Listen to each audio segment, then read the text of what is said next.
Hi, Gino Borges here, reporting from the Nevada backcountry, summer solstice 2010.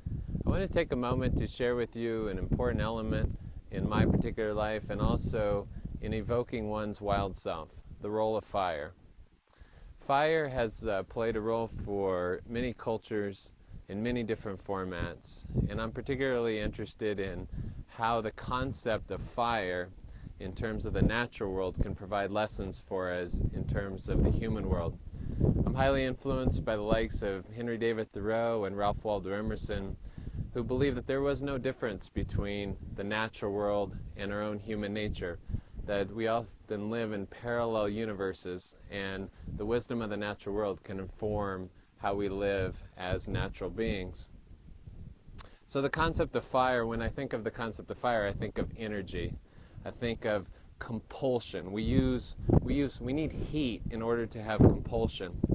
So when it comes time to think of the concept of enabling a vision, enabling to turn ideas into action, I often use the lessons of the fire in order to inform my own endeavors and my own interest in taking ideas and making something out of them. And one of the basic lessons that's been very informative for me is the idea when you make a fire, you just can't start a fire with a big log like this. You need 3 different types of fuel loads. You need tinder, which you can get from perhaps like a piece of bark, the inside of a bark. This really fine wood, but it's short term, but it'll get you started, but it's not going to burn over a long period of time. The other part of fuel you need is called kindling. So you have 3 layers, you have 3 different types of fuel. You have a big fuel with a big log, you have the tinder, which gets us started, and then you have a kindling, which is a bridge to the bigger fuel. A lot of people have big ideas, and those come in the form of a big log, but they can't get the fire going. People talking about, oh, I want to have passion for what I do. Passion is a type of heat, a type of compulsion, a willingness to get up every morning to do what you want to do. That's so you hear the saying, fire in the tummy. The thing is how do you keep that fire going in the course of one's living? So one of the things that I do is that often I'll have a big idea, but the thing is you got to get the fire going. And sometimes you got to take the big idea and you got to break it down into smaller pieces in order to get the fire going, sometimes into really small pieces. And as you do that, you're able to contribute to the larger vision. So larger vision requires heat. It requires you to sustain this heat.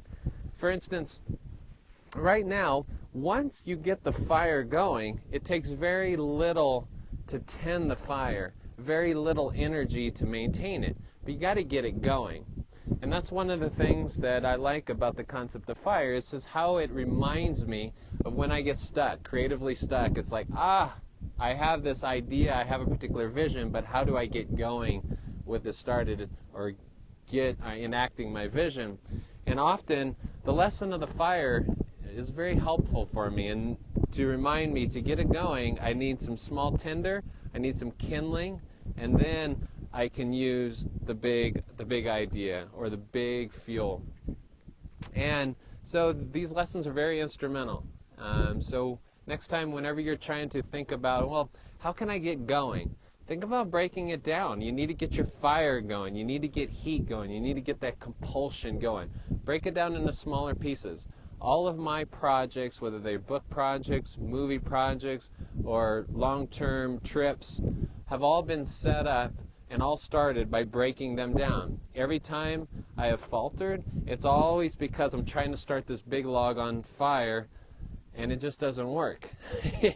You know what? You have to break it down into smaller pieces, and once you get the flame going, you can add the bigger ideas to the vision at large. All right, thank you, everybody.